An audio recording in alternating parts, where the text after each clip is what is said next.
Hello दोस्तों, कैसे हो आप सभी? आई होप कि बहुत अच्छे होंगे। तो दोस्तों, जैसा कि आप लोग जानते हैं कि हम अपने यूट्यूब चैनल पे अभी कंप्यूटर से रिलेटेड क्वेश्चन का सॉल्यूशन कर रहे हैं। हम वादा किए हैं आपसे कि इस चैनल पे कुल 500 क्वेश्चन को सॉल्व करेंगे। तो इस वीडियो को लास्ट तक देखिएगा। पिछले वीडियो में हम 1 से लेकर के 12 तक 13 तक ऐसे कुछ बताए थे। तो वो क्वेश्चन जो है मिसलेनियस क्वेश्चन था, वो सभी एग्ज़ाम में पूछने वाला है। यदि आप बिहार बेल्ट्रॉन का तैयारी करना चाहते हैं या कर रहे हैं, तो इस वीडियो को आप लास्ट तक ज़रूर देखिएगा। और इस वीडियो में जो भी क्वेश्चन बताए हैं, वो सारे के सारे टॉप लेवल का क्वेश्चन है। और यदि आप ये क्वेश्चन को सॉल्व कर लेते हैं, तो आपको, मुझे नहीं लगता है कि कोई भी एग्ज़ाम में क्वेश्चन नहीं बनेगा। बिल्कुल क्वेश्चन बनेगा। तो पिछले वीडियो में हमने 1 से लेकर के यानी कि 12 क्वेश्चन का सॉल्व किए थे विथ एक्सप्लेनेशन। तो इस वीडियो को लास्ट तक देखिएगा, क्योंकि हम इस वीडियो में 12 से लेकर के 30 तक क्वेश्चन बताने वाले हैं। ठीक है, 12 से लेकर के 30 तक क्वेश्चन बताएंगे। वो जो भी क्वेश्चन होगा वो काफ़ी एग्ज़ाम से रिलेटेड मोस्ट इम्पोर्टेंट होगा। तो ये वीडियो को लास्ट तक आप ज़रूर देखिएगा। और ये वीडियो में जो क्वेश्चन बताया जा रहा है आप लोग को, वो सभी क्वेश्चन बहुत इम्पोर्टेंट है आपके एग्ज़ाम के लिए, ख़ास करके बेल्ट्रॉन के एग्ज़ाम के लिए या फिर कोई भी एग्ज़ाम के लिए, क्योंकि ये क्वेश्चन जो रहने वाला है, ये क्वेश्चन मिसलेनियस क्वेश्चन है। और ये मिसलेनियस क्वेश्चन का मतलब है आपको सभी एग्ज़ाम में देखने के लिए मिलेगा। ये काफ़ी टॉप लेवल का क्वेश्चन है। और ये टॉप लेवल का क्वेश्चन यदि आप बना लेते हैं, तो मुझे नहीं लगता है कि कोई भी छोटा-मोटा एग्ज़ाम, जैसे कि बेल्ट्रॉन हो गया या फिर कोई भी जैसे बिजली विभाग का हो गया, ठीक है, तो उसमें आपको देखने के लिए नहीं मिलेगा। बिल्कुल मिलेगा ये सब क्वेश्चन। और ये क्वेश्चन हम खुद पढ़ के उसको समझ करके हम आप तक शेयर कर रहे हैं। तो ये भी इसको, इस क्लास को, इस सीरीज़ को आप फुल वॉच करके देखिएगा, तभी जा कर के इसका जो महत्व है आपको समझ में आएगा। तो देखिए 13 नंबर का क्वेश्चन है यहाँ पे। फोर्ट्रान का पूर्ण रूप, फोर्ट्रान का पूर्ण रूप होता है फॉर्मूला ट्रांसलेशन। देखिए फोर्ट्रान एक लैंग्वेज है, ठीक है। फोर्ट्रान एक लैंग्वेज आपको जब आप प्रोग्रामिंग लैंग्वेज आप पढ़िएगा ना, तो फोर्ट्रान आपको वहाँ पे देखने के लिए मिलता है, ठीक है। तो फोर्ट्रान एक लैंग्वेज है, हाई लेवल लैंग्वेज, ठीक है, जिसका फुल फॉर्म होता है फॉर्मूला ट्रांसलेशन, ठीक है, फॉर्मूला ट्रांसलेशन। और ये इसका प्रयोग हम साइंस के फील्ड में ज़्यादातर करते हैं, ठीक है। तो देखिए फॉर्मेशन ट्रांसलेशन 1 नंबर का नहीं होगा यहाँ पे। देखिए फॉर्मेशन है, यहाँ पे फॉर्मूला ट्रांसलेशन यानी 2 नंबर का, यानी कि ऑप्शन नंबर 2 सही है इसका। नेक्स्ट देखते हैं। नेक्स्ट क्वेश्चन है यहाँ पे, उस त्रुटि को किस रूप में जाना जाता है जिसे कंपाइलर द्वारा ढूंढा जा सकता है। सिंटैक्स एरर के नाम से जानते हैं। तो इस चीज़ को आपको ध्यान में रखना है, क्योंकि क्वेश्चन में पूछा जाता है। ये ज़्यादातर क्वेश्चन जो है ये पूछे गए हैं, ठीक है, या कुछ क्वेश्चन यूनिक भी है, तो इस चीज़ को आपको ध्यान में रखना है। लगने का, तो इसका आंसर सिंटैक्स एरर हो जाएगा।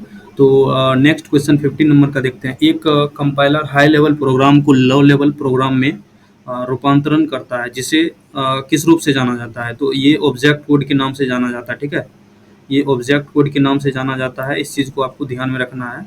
ये काफ़ी इंपॉर्टेंट क्वेश्चन है, मोस्ट विविया क्वेश्चन है फॉर एनी एग्जाम। तो नेक्स्ट क्वेश्चन है यहाँ पे, डोस डिस्क ऑपरेटिंग सिस्टम में निम्नलिखित में से किस कमांड का प्रयोग सभी फाइल सहित एक निर्देशिका के उपनिर्देशिका को मिटाने के लिए किया जाता है। तो देखिए उपनिर्देशिका को वैसे हम लोग ऑपरेटिंग यानी कि डिस्क ऑपरेटिंग सिस्टम में जो है उपनिर्देशिका को मिटाने के लिए हम लोग डेल्टरी का प्रयोग करते हैं, ना कि डिलीट का, ठीक है। तो इस चीज़ को आपको ध्यान में रखना है, ठीक है। नेक्स्ट क्वेश्चन देखते हैं 17 नंबर का, मल्टी प्रोसेसर की क्या विशेषता है, ठीक है। नेक्स्ट क्वेश्चन है 17 नंबर का, मल्टी प्रोसेसर की क्या विशेषता है। यहाँ पे देखिए आपको जो ये क्वेश्चन है 17 नंबर का, ये काफ़ी इंपॉर्टेंट क्वेश्चन है। तो यहाँ पे देखिए मल्टी प्रोसेसर हम लोग लैपटॉप या कंप्यूटर में यूज करते हैं, ठीक है। तो उसकी क्या विशेषता है वही पूछा जाता है। तो ये सभी हो जाएगा इसमें, क्योंकि इसमें स्थिरता भी होता है और कार्य को वितरित रूप से भी करता है, मल्टी सिंगल सिस्टम की तुलना में पैसे की बचत करता है। तो ये इसका डी हो जाएगा, ठीक है। नेक्स्ट देखते हैं यहाँ पे 18 नंबर का, operating system dash operating system कार्य की श्रेणी नहीं है, ठीक है। देखिए ऑपरेटिंग सिस्टम का काम हम लोग सिस्टम को यूज करने के लिए, यानी कि ऑपरेटिंग सिस्टम की मदद से ही मेरा सिस्टम जो है ऑन ऑफ होता है, या फिर कोई भी प्रोग्राम जो उसमें हम लोग यूज करते हैं, चलाते हैं, ठीक है। तो यदि ऑपरेटिंग सिस्टम नहीं रहेगा तो वो संभव नहीं हो पाएगा। तो आपको इस चीज़ को ध्यान में रखना है। यहाँ पे देखिए आंसर में जो दिया गया है यहाँ पे वायरस सुरक्षा है। वायरस सुरक्षा के लिए एंटीवायरस यूज किया जाता है, यानी कि एंटीवायरस, ठीक है। कोई भी मैकफे, नोट्रन या फिर या जो भी एंटीवायरस होता है उसके लिए परचेज करना पड़ता है, ठीक है। तो आप इस चीज़ को ध्यान में रखिएगा कि यहाँ पे वायरस सुरक्षा नहीं होगा, यानी कि वायरस सिक्योरिटी नहीं होगा। एक थ्रेड अपने संसाधनों को किसके साथ शेयर करता है? एक थ्रेड अपने संसाधनों को उसी के साथ शेयर करता है जो कि उसका अन्य थ्रेड होगा, ठीक है। तो इसका ऑप्शन नंबर यानी कि डी हो जाएगा।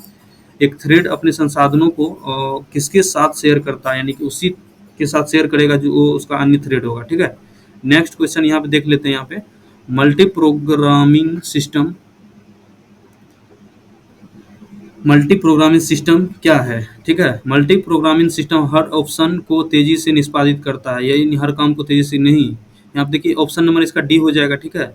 ये सब ऑप्शन नहीं होगा क्योंकि केवल बड़े मेन फ्रेम, ये सब दूसरा हो जाता है, बड़े कंप्यूटर मेन फ्रेम हो के अंतर्गत आता है। एक ही समय में अधिक कार्यों को निष्पादित करता नहीं। यहाँ पे सिंगल प्रोग्रामिंग सिस्टम की तुलना में आसानी से विकसित किया जा सकता है, ठीक है। तो उसी के बारे में है, तो आपको इस चीज़ को ध्यान में रखना है, हम यहाँ पर हाईलाइट कर दिए। नेक्स्ट देखते हैं यहाँ पे 21 का, निम्नलिखित में से क्या उपयोगकर्ता और ऑपरेटिंग सिस्टम के बीच परस्पर क्रिया की शैली को नियंत्रित करता है, ठीक है। निम्नलिखित में से क्या उपयोगकर्ता और ऑपरेटिंग सिस्टम के बीच परस्पर क्रिया की शैली को नियंत्रित करता है? तो इसका हो जाएगा यूजर इंटरफेस, ठीक है। आपको अभी यदि आपको कुछ समझ में नहीं आ रहा है तो फिलहाल आपको यहाँ पे इस क्वेश्चन को आपको पढ़ना है, समझना है। समझ तो नहीं पाइएगा क्योंकि यदि आप क्लास नहीं किए हुए हैं, कोई भी क्लास या एक भी क्लास नहीं किए हैं, आपके मतलब सिस्टम के बारे में कुछ नहीं जानते हैं, तो आपको इस क्वेश्चन यदि फॉर्म फिल किए हैं तो क्वेश्चन को रट ही लेना है। फिर यहाँ देखिए लैंग्वेज ट्रांसलेशन ये सब अलग हो जाता है, ठीक है। ये सब क्या है, जो ट्रांसलेटर जैसे असेंबलर होता है या फिर कंपाइलर होता है, ठीक है। तो उसी से रिलेटेड यहाँ पे दे दिया है। तो यहाँ पे यूजर इंटरफेस, इस चीज़ को आपको ध्यान में रखना है। नेक्स्ट देखते हैं यहाँ पे ऑपरेटिंग सिस्टम में शामिल कोड के ब्लॉक जो operating system sorry system software अनुप्रयोगों के साथ परस्पर प्रभाव को किस रूप में जाना जाता है, ठीक है। ऑपरेटिंग सिस्टम में शामिल कोड के ब्लॉक जो सॉफ्टवेयर प्रोग्राम के साथ परस्पर प्रभाव को किस रूप में जाना जाता है, ठीक है। एप्लीकेशन प्रोग्रामिंग इंटरफेस के रूप में जाना जाता है। यहाँ पे इसका ए नंबर का हो जाएगा, ठीक है। ए नंबर ऑप्शन राइट है। तो आपको इस चीज़ को ध्यान में रखना है, ये सब क्वेश्चन काफ़ी इंपॉर्टेंट। तो नेक्स्ट देखते हैं यहाँ पे 23 नंबर का, डैश को निष्पादन में कार्यक्रम के रूप में कहा जाता है, ठीक है। तो देखिए प्रोसेस को निष्पादन का मतलब हो गया प्रोसेसिंग,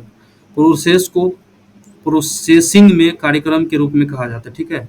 दोनों एक ही है, सिमिलर है, तो मिलता जुलता है, तो आपको इस चीज़ को ध्यान में रखना है। ये दोनों एक ही है, प्रोसेस को ही प्रोसेसिंग कहा जाता है। देखिए क्वेश्चन में थोड़ा सा घुमा दिया है, ठीक है। तो नेक्स्ट देखते हैं यहाँ पे एम्बेडेड ऑपरेटिंग सिस्टम, यानी एम्बेडेड ऑपरेटिंग सिस्टम का उपयोग किया जाता है यहाँ पे पीडिया में किया जाता है, यानी कि पीडिया फुल फॉर्म होता है, क्वेश्चन पूछा भी जाता है पीडिया का फुल फॉर्म क्या होता है, पर्सनल डाटा असिस्टेंट, ठीक है। पर्सनल डाटा असिस्टेंट, तो इसका आंसर ए नंबर हो जाएगा, ठीक है। पर्सनल डाटा असिस्टेंट, ये तो होगा नहीं, ये सब नहीं होगा क्योंकि एक डेस्कटॉप ऑपरेटिंग सिस्टम ये अलग हो जाता है, ये एक नेटवर्क पीसी में एक 25 नंबर का क्वेश्चन देखते हैं यहाँ पे, लिनक्स किस प्रकार का सॉफ्टवेयर है, ठीक है। लिनक्स आपको जो है ओपन सोर्स सॉफ्टवेयर के यानी कि OPS के अंतर्गत आता है, ओपन सोर्स सॉफ्टवेयर, ठीक है। ओपन सोर्स सॉफ्टवेयर के नाम से जाना जाता है लिनक्स, यूनिक्स, ठीक है। तो इस चीज़ को आपको ध्यान में रखना है। 25 नंबर का, this question is very important for your exam. Next question 26, operating system की एक अकेले प्रोसेसर में एक ही ऑपरेटिंग कंप्यूटर प्रणाली में दो या दो से अधिक प्रोग्राम को एक साथ निष्पादित करने के लिए, देखिए निष्पादित यहाँ पे कंफ्यूजन कर सकता है आपको, ये निष्पादित का मतलब हो गया रन करना, ठीक है? यानी कि एक से यानी 2 या 2 से अधिक कंप्यूटर को जो है आप रन जो करिएगा कंप्यूटर में, तो उसको किस नाम से जाना जाएगा, ठीक है? तो मल्टी प्रोसेसिंग सॉफ्टवेयर के अंतर्गत आता है वो सब, ठीक है? नेक्स्ट देखते हैं यहाँ पे 27 नंबर का क्वेश्चन। ऑपरेटिंग सिस्टम के प्रकार जिसे उपयोग करने के लिए आप डैश पर निर्भर करते हैं, ठीक है? देखिए ऑपरेटिंग सिस्टम को चलाने के लिए हम लोग किस पर निर्भर करते हैं? आउटपुट और इनपुट डिवाइस पे। यहाँ पे इसीलिए लिखा है आई फॉर इनपुट और ओ फॉर आउटपुट। तो ये इसका राइट आंसर हो जाएगा, यानी कि ए नंबर, ठीक है? नेक्स्ट देखते हैं यहाँ 28 नंबर का। डैश ऑपरेटिंग सिस्टम है जो वास्तविक समय के संदर्भ में अध्ययन और प्रतिक्रिया करता है, ठीक है? डैश ऑपरेटिंग सिस्टम है जो वास्तविक समय के संदर्भ में अध्ययन और प्रतिक्रिया करता है, ठीक है? देखिए यहाँ पे ऑपरेटिंग सिस्टम मतलब कोई भी कंप्यूटर या लैपटॉप चलाना, ठीक है? यदि वो जो है कब जो आपके बात को सुनेगा, ठीक है? यानी कि कब प्रतिक्रिया करेगा। यदि आप उस पे एक्टिव रहिएगा तब प्रतिक्रिया कर सकता है ये, ठीक है? यदि आप वास्तविक समय उसमें दीजिएगा, यानी कि उस सिस्टम पे बैठे हुए रहिएगा, तभी ना उस सिस्टम को चलाइएगा, ठीक है? तो इसका यानी कि रियल टाइम सिस्टम हो जाएगा, ठीक है? ऑपरेटिंग सिस्टम जो वास्तविक समय के संदर्भ में, यानी कि उस सिस्टम पे यदि आप बैठे हुए रहिएगा तभी प्रतिक्रिया, यानी कि वास्तविक रूप से बैठे रहिएगा तभी जाकर प्रतिक्रिया करता है वो, ठीक है? तो इसका ऑप्शन ऐसे आपको समझना है, ऐसे याद करना है, तो इसका ऑप्शन हो जाएगा यानी कि ए नंबर का। नेक्स्ट देखते हैं यहाँ पे 29 नंबर का। जब आप एक पीसी को बूट करते हैं तो क्या होता है, ठीक है? जब आप एक पीसी को जब बूट करते हैं, यानी कि ऑफ ऑन करते हैं, यानी कोल्ड बूट या वार्म बूट करते हैं, ठीक है? तो क्या होता है? ऑपरेटिंग सिस्टम के कुछ भागों को डिस्क से मेमोरी में कॉपी किया जाता है, ठीक है? वो जो है इंटरनल ये वो बैकएंड होता है, मतलब वो पता नहीं चलता है, ठीक है? ऑपरेटिंग सिस्टम के जो कुछ पार्ट होता है वो मेमोरी में कॉपी किया जाता है, हो जाता है, अचानक हो जाता है जब हम लोग स्विच ऑफ या स्विच ऑन करते हैं, यानी कुछ भी करते हैं, कोल्ड बूट या वार्म बूट करते हैं, ठीक है? इसका जो है यानी कि ए नंबर का सही हो जाएगा, ठीक है? नेक्स्ट देखते हैं यहाँ पे 30 नंबर का, क्योंकि इसको इस लेक्चर में हम 30 नंबर का ही सॉल्यूशन करेंगे। तो यहाँ पे देखते हैं विभिन्न प्रोसेसर द्वारा 2 या 2 से अधिक प्रोग्राम को एक साथ प्रसंस्करण को क्या कहते हैं, ठीक है? प्रसंस्करण का मतलब होता है प्रोसेसिंग, ठीक है? प्रसंस्करण का मतलब क्या होता है? प्रोसेसिंग ही होता है, ठीक है? तो आपको यहाँ पे ये समझना है कि 2 या 2 से अधिक प्रोग्राम को जो है एक साथ जब रन करिएगा तो उस प्रक्रिया को क्या कहलाएगा, ठीक है? मल्टी प्रोसेसिंग कहलाएगा। देखिए यहाँ पे मल्टी प्रोग्रामिंग है, ये भी नहीं होगा क्योंकि 2 से अधिक, ठीक है? तो मल्टी प्रोसेसिंग हो जाएगा, ठीक है? क्योंकि यहाँ पे प्रसंस्करण का मतलब प्रोसेसिंग है, तो यहाँ पे मल्टी प्रोसेसिंग हो जाएगा, ठीक है? तो मिलते हैं नेक्स्ट लेक्चर में। अभी आज के लिए इतना ही। यदि आपको पसंद आएगा तो लाइक ज़रूर करिएगा इस वीडियो को। कमेंट यदि कोई भी डॉट इस एग्ज़ाम या फिर इस क्वेश्चन से रिलेटेड आपको दिखे तो आप ज़रूर कमेंट करिएगा, क्योंकि कमेंट बॉक्स खुला है। मिलते हैं नेक्स्ट वीडियो में, अभी तक के लिए जय हिंद।